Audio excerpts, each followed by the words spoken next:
Perseroan Terbatas Puspajaya Transport adalah perusahaan otobus Indonesia yang berpusat di Kota Bandar Lampung. Didirikan pada tahun 1978 oleh Ketut Narya, seorang transmigran dari Bali, perusahaan otobus ini melayani bus antar kota dalam provinsi atau antar kota antar provinsi atau AKAP, perkotaan, dan pariwisata, melayani trayek dari Kota Bandar Lampung menuju kota-kota di Jawa dan Bali. Perusahaan otobus ini memiliki kantor pusat dan garasi utama di Kecamatan Rajabasa, Bandar Lampung. Sejarah Puspasari Divisi Lampung. Sebelum mendirikan perusahaan otobus, I Ketut Narya awalnya adalah seorang guru.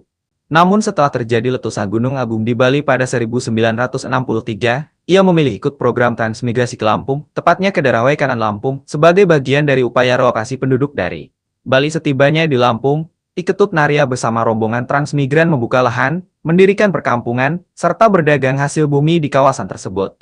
Dari situ kemudian muncullah gagasan untuk mendirikan perusahaan jasa angkutan darat, karena kebutuhan mobilitas warga transmigran dan masyarakat sekitarnya. Pada 31 Oktober 1978, I Ketut Narya memulai usaha angkutan bus ini. Awalnya, perusahaan otobus yang dirintis oleh Narya adalah Puspasari, dibentuk sebagai divisi dari perusahaan otobus milik Dharma Jaya Group. Pada awalnya, armada Puspasari hanya berjumlah 1 unit bus, dengan trayek rute lokal dari Banjit, Kanan ke Rajabasa, Bandar Lampung. Trayek ini mencerminkan kebutuhan mobilitas penduduk lokal serta transmigran di Lampung. Kemajuan besar terjadi pada tahun 1989, ketika Puspasari mulai berekspansi melayani rute bus antar kota antar provinsi yakni Lampung ke Jawa, dengan tujuan antara lain Yogyakarta dan Solo. Ini menandakan ekspansi bisnis dari perusahaan otobus yang hanya melayani AKAP menjadi perusahaan otobus AKAP. Puspasari juga sempat membuka rute hingga Lampung dan Pasar, menjawab kebutuhan warga transmigran Bali agar bisa mudik.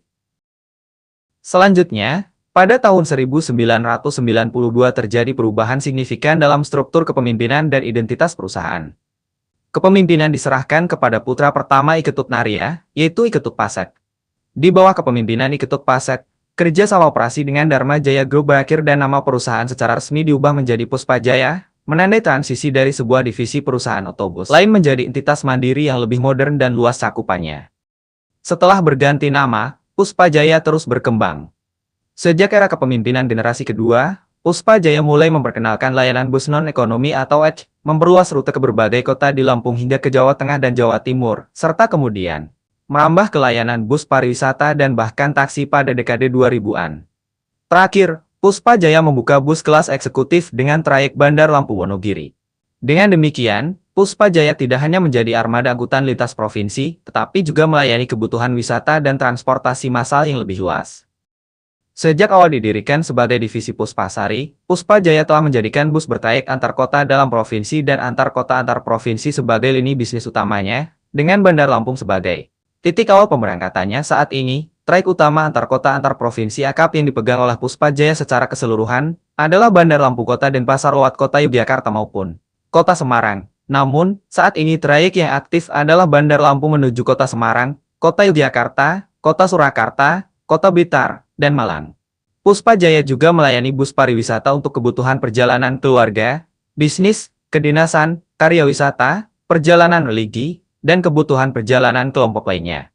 Terdapat unit bus sedang dan bus besar, dan tampilannya kira-kira sama dengan bus antar kotanya. Ciri khas bus ini adalah pola pengecatannya yang serba hijau dengan garis-garis kuning, serta ciri khas logo perusahaan, yakni sekuntum bunga kemboja, yang ditempel di atas lampu utama bus. Itulah kisah yang membentuk hari ini. Semoga memberi makna, menambah wawasan, dan menginspirasi. Terima kasih telah menonton. Sampai jumpa di video selanjutnya.